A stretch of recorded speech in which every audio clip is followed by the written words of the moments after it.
need a finishing touch on top of this thing. Uh-oh. Oh, yes. That was the finishing touch. And maybe we need some, like... It's kind of... No, never mind. We're just going to leave it up there. So we have Taylor's... Oh, we need a bun on top. It's going to kind of distract from its aesthetic appeal, but... Nonetheless, Taylor is ecstatic for that unique burger. Oh, but now I've kept everybody waiting because I spent so much time on Taylor's burger. But doesn't even matter because these people aren't even going to care. How about a mayonnaise, tomato, and bun burger?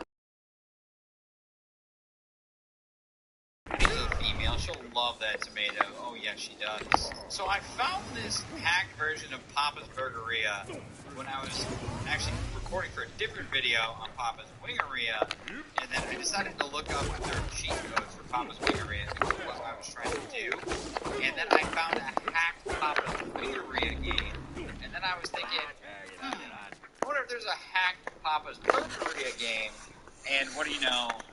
There was, and this is it. It's going to be like a mind plane. The burger has wings.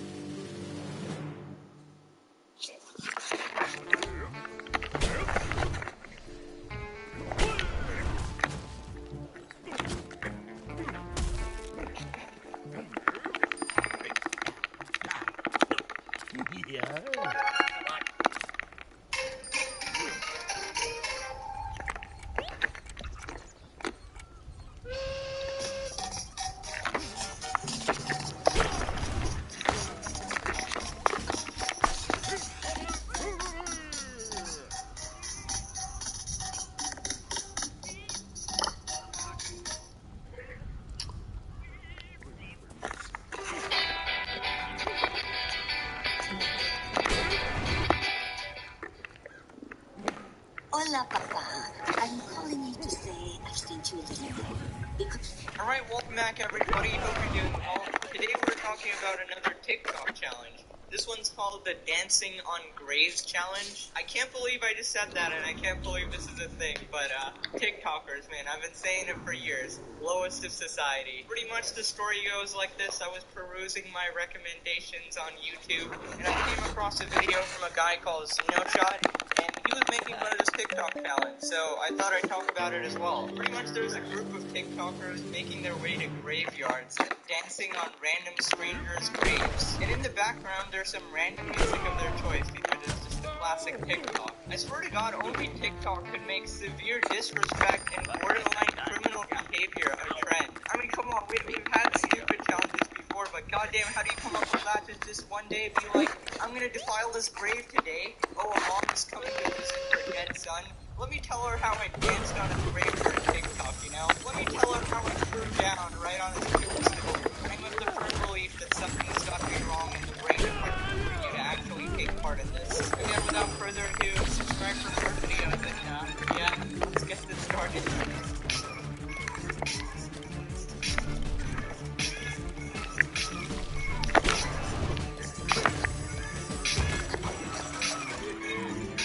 Okay, boys and girls, let's break down this de-evolution of human society. So, we have what I assume is a mom and her two kids. Mom is all dressed up, you know, boogieing on the tombstone, doing the Fortnite Boogie Down challenge. When the son is running around in a ghost costume, the mom probably told him to put it on, even though it's not Halloween, just for this TikTok. And listen, lady, I don't know who Bowman is, but I feel like he's gonna be haunting you for at least the next 40 years, maybe 45. So the way you know that this is actually a challenge and a trend on TikTok is that every single video has the same dance and the same music. You know those memes about men getting together and being like cavemen and doing stupid things because, you know, there's men being men? If we change that to TikTokers being TikTokers, this collective IQ of 0, they might even start with like 90 each, just being generous, right? But then when they get together, it just devolves into nothing. Now this next clip, we have Queen Elizabeth busting a move in front of her dead granddaughter.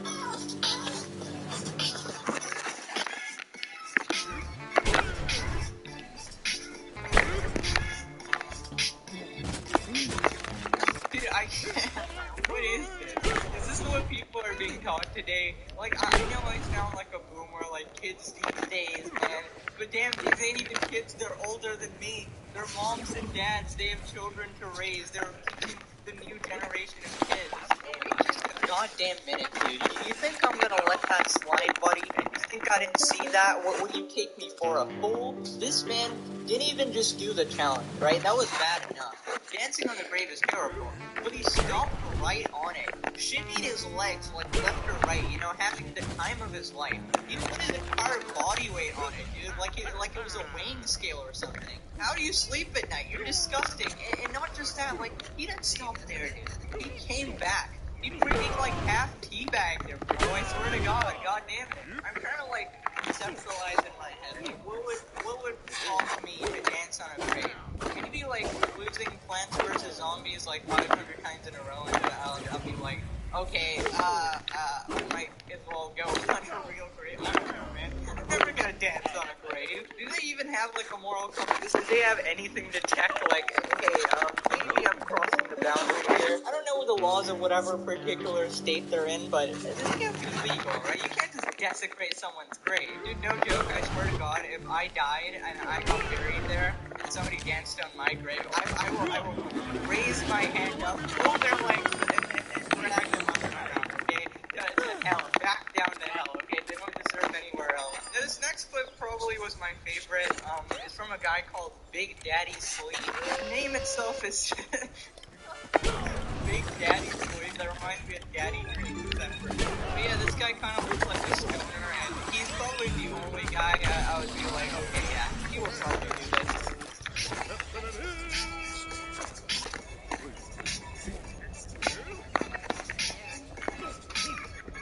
This man is like a career in rock and roll gone wrong. This is what happens to a failed rock star. You know, you get on a stage, you hit the limelight, everybody loves you. That's the story you hear, right? That's the stuff that happens to true talented people. But you know, there's the other side which nobody really hears about. This is the flip side. The people who didn't make it. They went and turned into TikTokers because they've got nothing to lose, right? No one to love, no one to be accountable for it. So they devolved into absolutely pathetic behavior.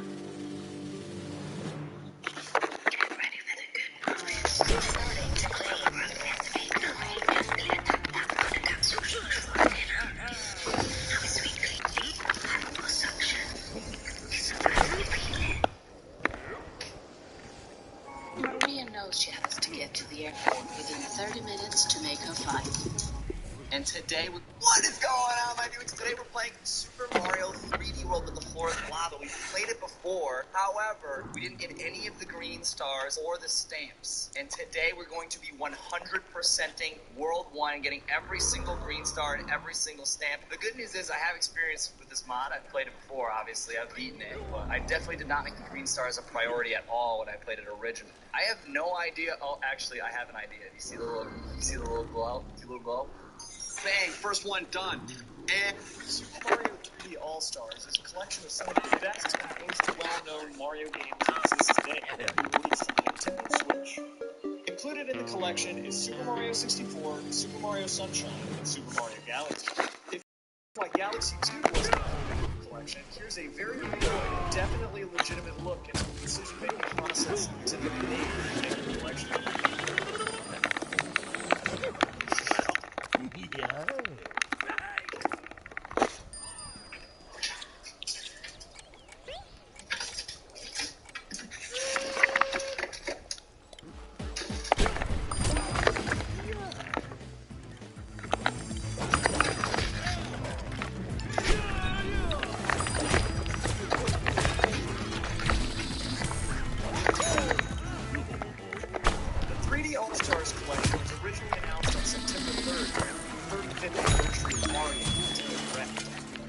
Watching that direct, a crazy idea formed in my head.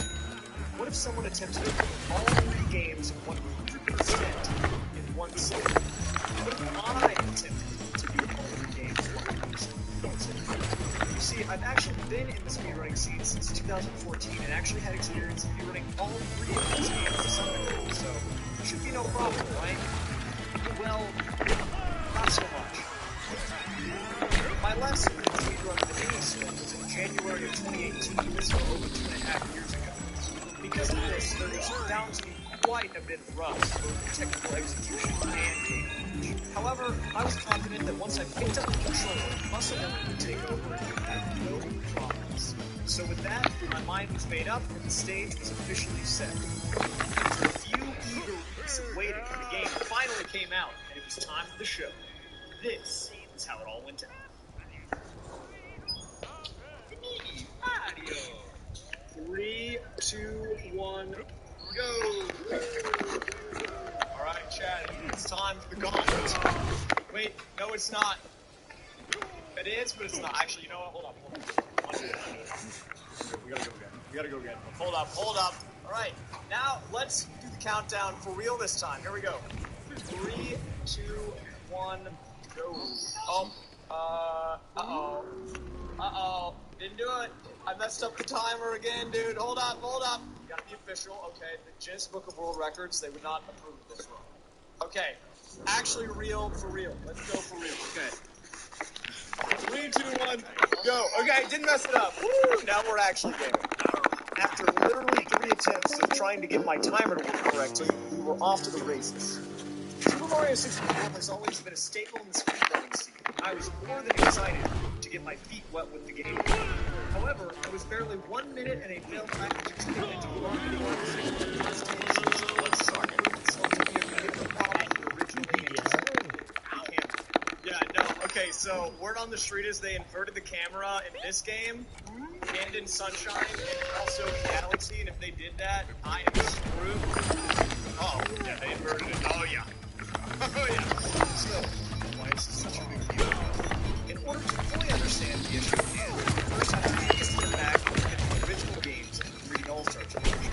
In the original versions of Super Mario 64 and Super Mario Sunshine, the camera controls were actually inverted. This means that if you wanted to adjust the camera to the left, you would actually have to move the stick or the associated C button to the right, which is the opposite of what games out there today, including Nintendo's own Super Mario Odyssey. And what I can only assume to be made by Nintendo to improve the player experience in 2020, they've undone that cheat, making it so the camera instead moves in the direction of the crest, with no toggleable option to change it back to its original state. While this won't affect the experience for the majority of people, this minor change works against the hundreds of hours of muscle memory myself and many other speedrunners and these other Mario games have developed. Knowing this, I knew the only real option for him to avoid this was to stop it before it had a chance to get going in the first place.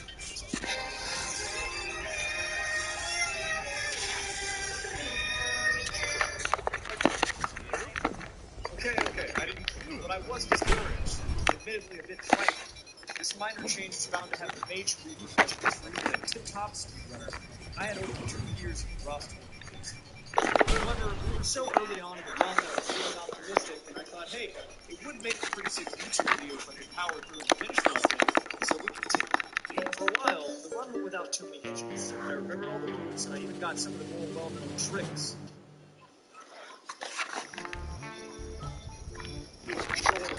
Sure, good enough. First try. We still got it. Oh, do we still got the tech? Oh, tech acquired. Let's go. Dude, if there was a way to convert the controls, it'd be over for you. It'd be over for you guys.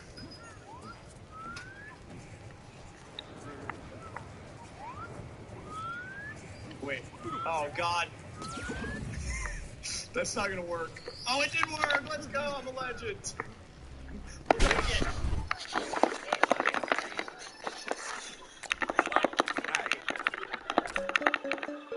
Got it!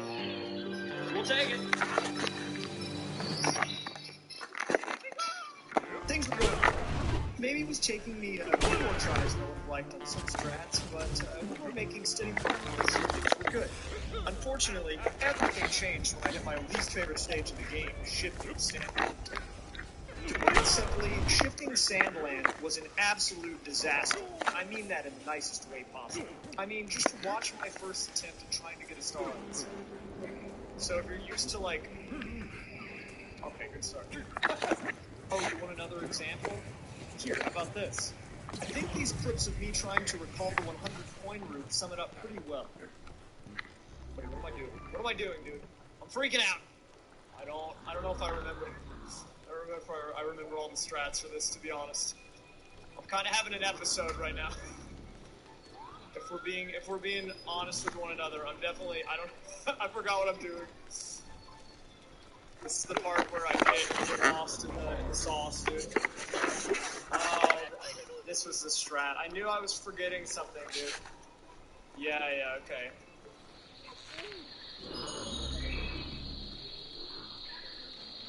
And, okay, well, that's actually literally the worst possible scenario there, so that's really bad. I'm gonna go all the way back up there, so I need to be up there.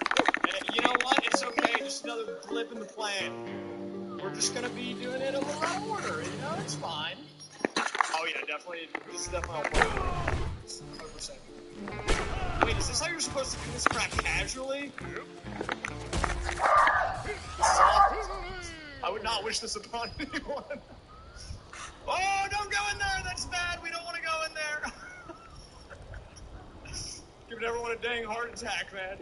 Jesus. Let's not go in there. That would be bad. Let's instead come over here and win. How about that? Hey, winning. New game. All right. We made it through it, even though it's not great. After the disaster of a level, the shifting sand was a few more warning bells. I thought to myself, if I was struggling this early, the rest of this game, but 2 longer ones after this.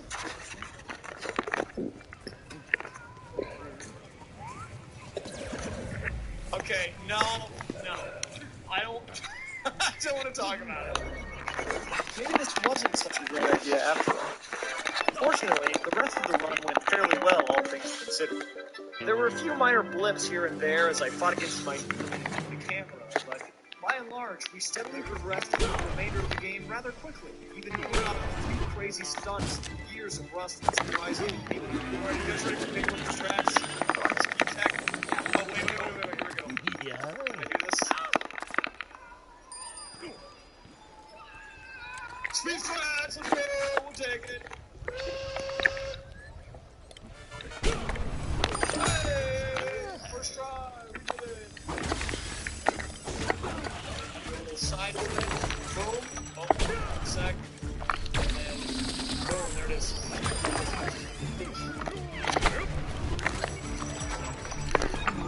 Oh, camera! Okay, saved.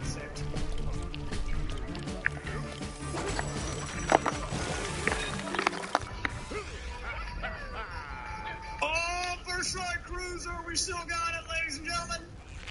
It's like riding a bike! Like past me said, Super Mario 64 is like riding a bike. And before I knew it, I was done and on to the next game, Super Mario Sunshine. Woo! Gaming. With one of the 3 games underneath my belt, my wavering confidence from earlier had more than recovered.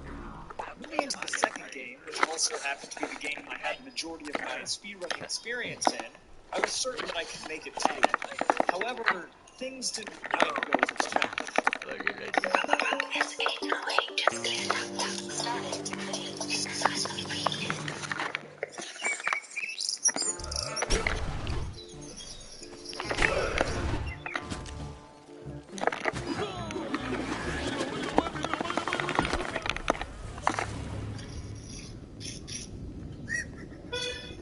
Super Mario Sunshine was the game I was looking forward to playing the most again by far.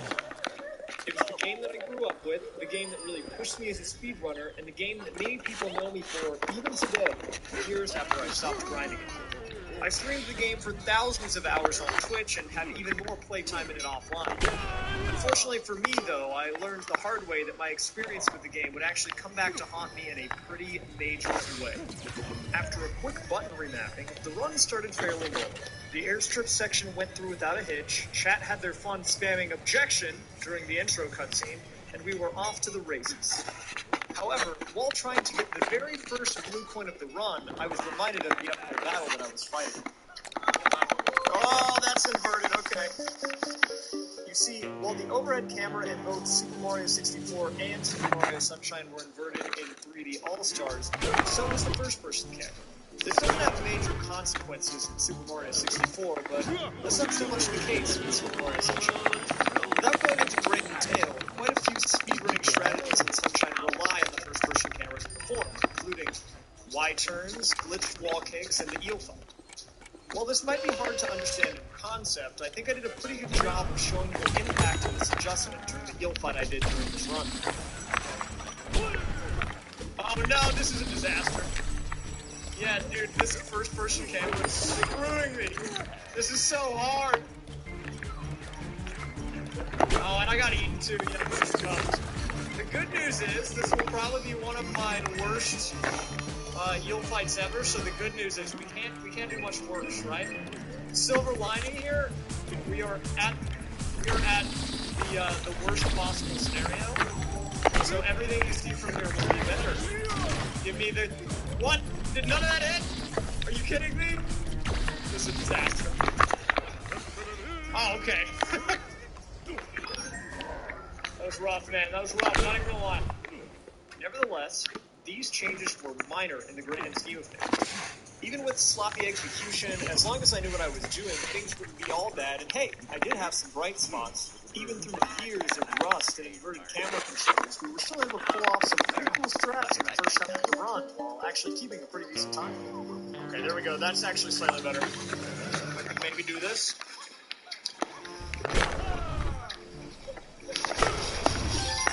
Good.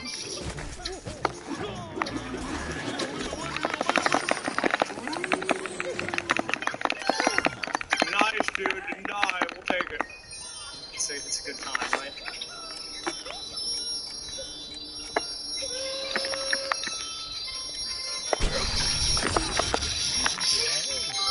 There it is, ladies and gentlemen.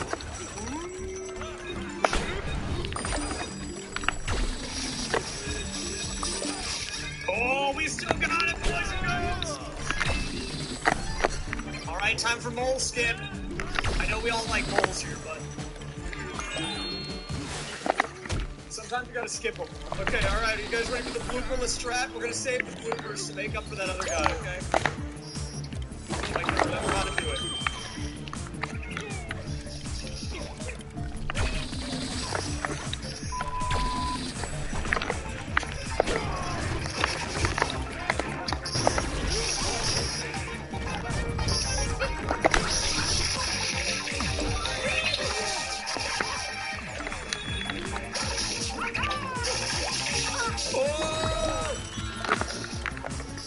Alright, that should be good enough. Gotta hit the checkpoints! Moment of truth! Hey, got it.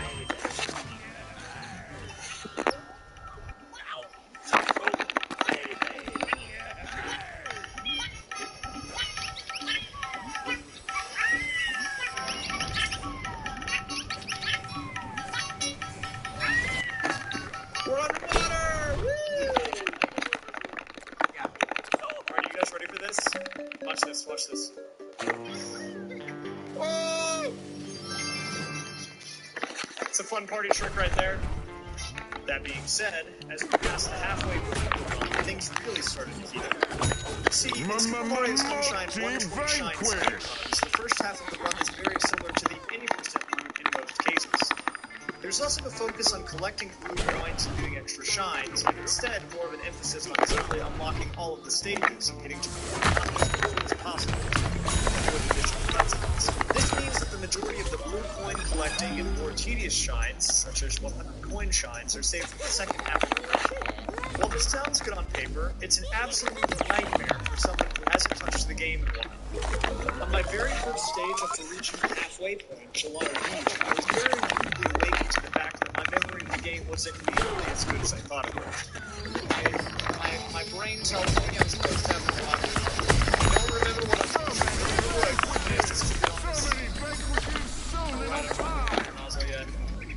That's so bizarre. Oh yeah, no, what's that? Yo, I'm freaking out, dude. Is it always like that? I don't know what the heck is going on. I'm losing my mind.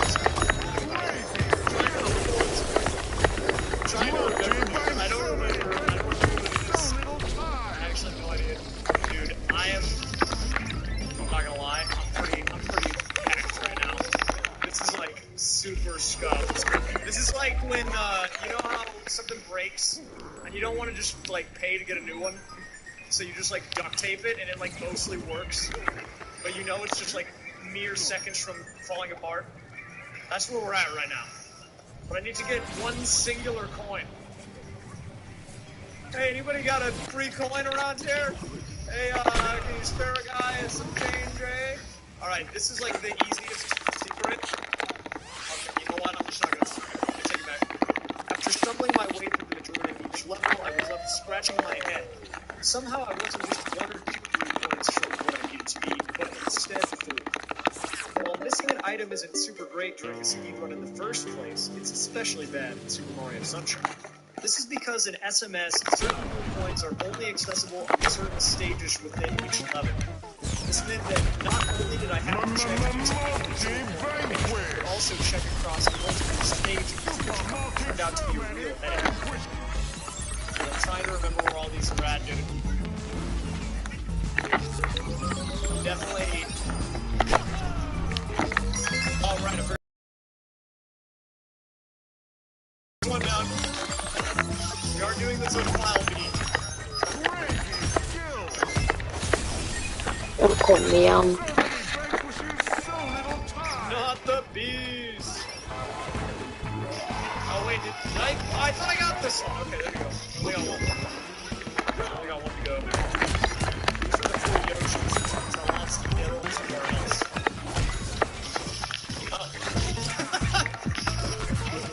Hey, what's up, dude? Okay, got that taken care of. Leaving Gelato Beach and looking ahead to the rest of the run, I was very concerned about the longevity of the 360. Some of those same thoughts I originally had when leaving Shifting Sandland in Super Mario 64 were returning to my brain again, even stronger this time around. If the game I had the most confidence in was taking me this long, how was I ever going to make it through the longest game in the collection before my body demanded I stop and rest? My mind was willing, but I knew I was at an extreme disadvantage, going with every second that passed. It really was a race against the clock at this point. Okay, and then come over here, and then we come over here. Dude, this is very nostalgic, though. I'm not gonna lie to you. It's nostalgic for me, even if it's been a painful experience.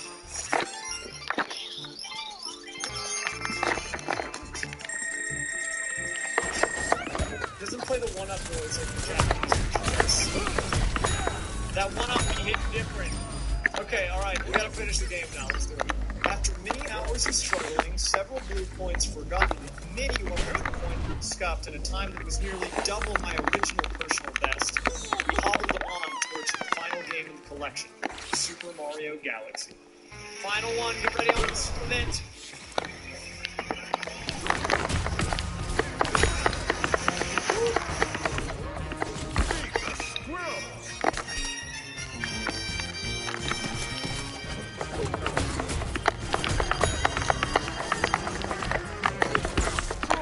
No doubt in my mind that Super Mario Galaxy was the game that I was the most afraid of in the trip. Even when played optimally, Super Mario Galaxy is still many hours slower than the other 2 games in the collection. The world record for 120 stars, just under 5 hours and 30 minutes. It also happened to be the game I had the most experience. I had learned game procedures for the game many years ago and did a handful of runs, but had never done a full 120 star run before, having barely touched many of the additional stars outside of the individual level. Because of this, my knowledge of the game was much more limited and my routing hazy at best. This forced me to have a huge reliance on my splits to keep me on track. They helped to make sure I was collecting the right amount of star bits and entering into stages in the correct order. I knew that if I was going to make it through Galaxy and complete the full 360-star run, I needed these splits to survive. I mean, just look at what happened when I got even the slightest bit off track.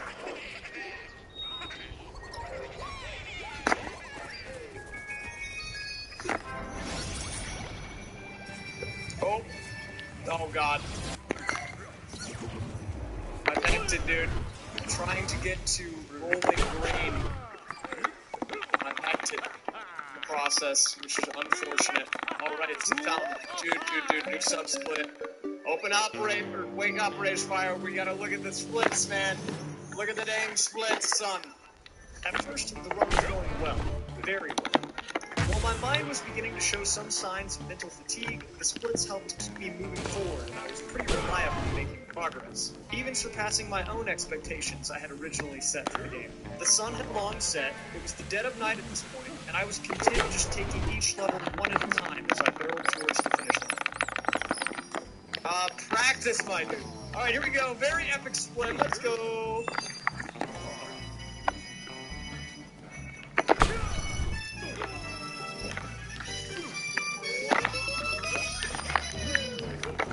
Alright, we get a little cutscene action here, and I will be gone, actually, just temporarily. I'm going to go, I think, get some water, maybe a little bit of caffeine for the final stretch here, and then also go to the bathroom. So I'll be right back. There you go. However, shortly after returning to my desk, refreshed and ready to power on into the finale of the run, I was hit with my final curveball. The splits disaster. Remember those clips from earlier? You know. Look at the dang split.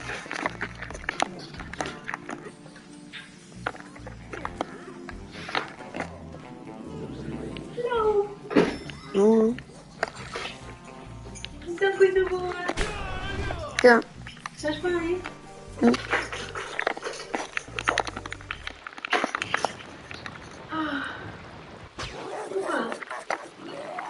Han gick, tror jag.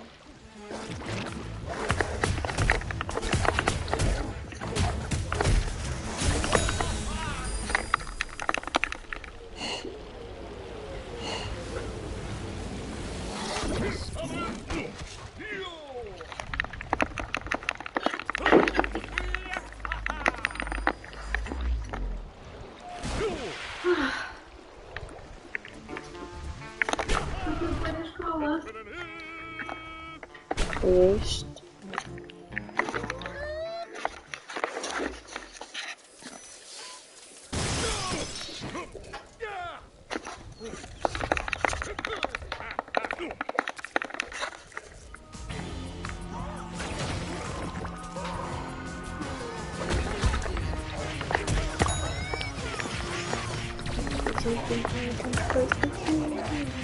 Pode parar.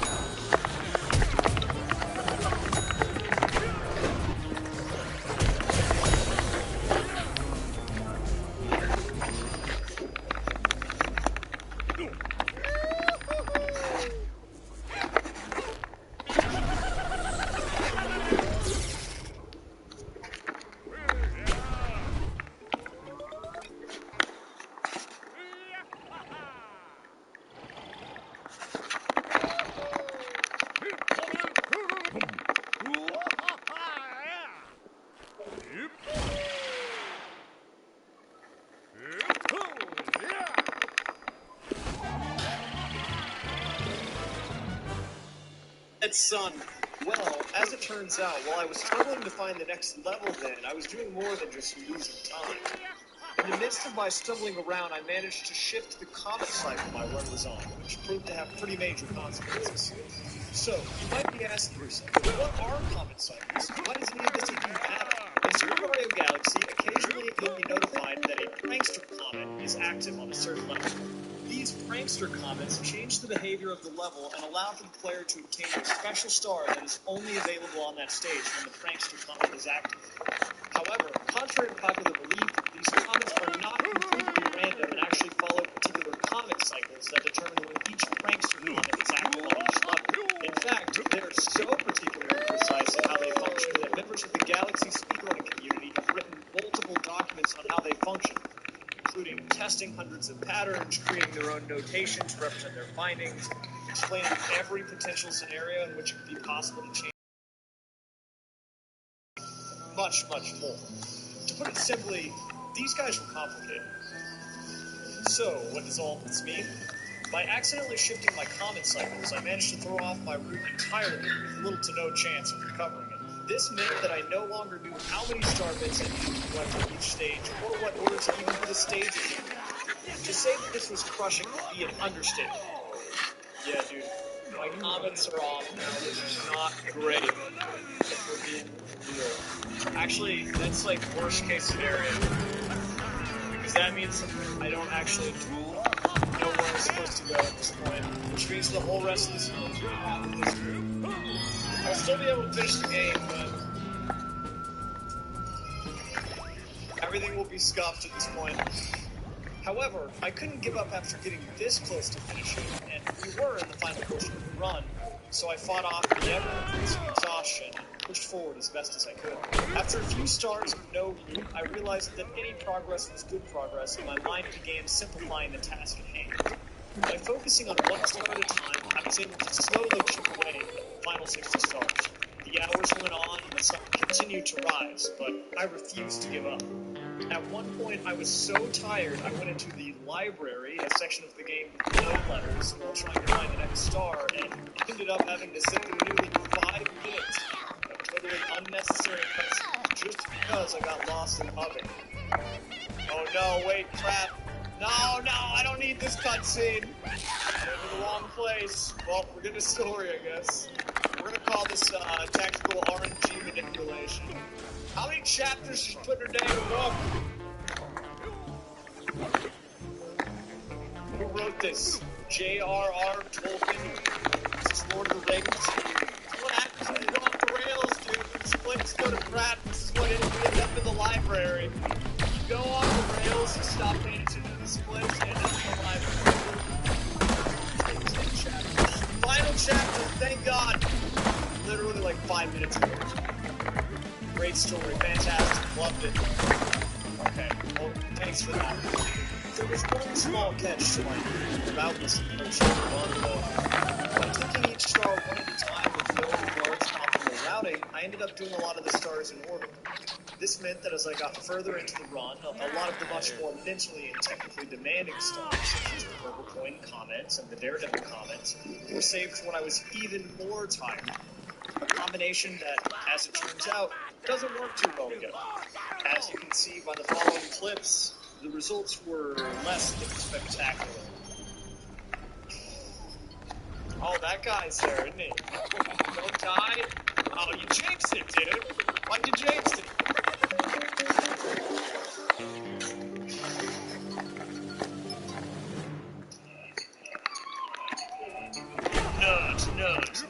Nudge. Thanks for the wisdom there, Mr. Toad. Oh crap. I need to get a few points. I'm gonna be dead. Sad. Oh, I don't think I am. Oh yeah, I am. Never mind. You're gonna go in. That is an awkward angle. I don't like that one. I don't like that very much. Hey guys, what's up? Whoa! A little bit later on, I spent over 5 minutes trying to find 3 coins because my brain couldn't possibly recall how to enumerate them. To say things were going rough would be definitely an understatement. Just gotta find where these guys are, then we'll be nutskies. The heckin' purple coins, man. They're the bane of my existence. What are you talking about, game? Dude, if they're in the crates, I'm gonna be sad. Why would they do that to me, man? Dancing Toad, give me the secrets. Tell me the secrets. He knows, dude. He knows where they are. He doesn't want me to know. He's hoarding the coins for himself. Why are these